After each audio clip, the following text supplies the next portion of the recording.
Tonight, President Trump is falsely blaming Democrats for inflating the death toll from last year's Hurricane Maria to make him look as bad as possible.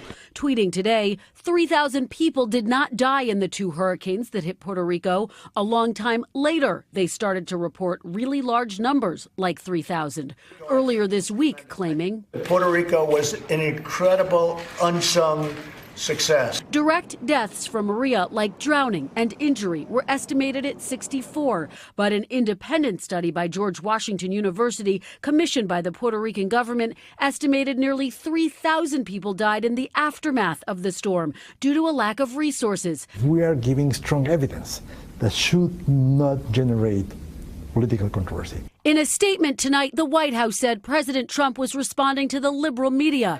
Mr. Trump, who faced criticism for his initial handling of the crisis, under mounting scrutiny. I have no reason to dispute these numbers. I was in Puerto Rico after the hurricane. It was devastating. And Republican Representative Ileana Ros-Lehtinen said only a warped mind would turn this statistic into fake news. The president has turned to conspiracy theories in the past, from falsely claiming former President Obama wasn't born in the U.S. to suggesting Ted Cruz's father might be linked to the JFK assassination. Now, a new cloud of controversy.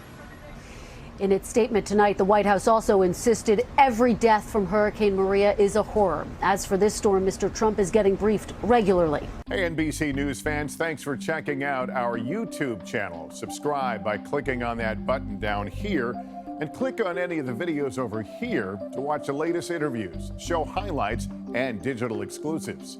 Thanks for watching.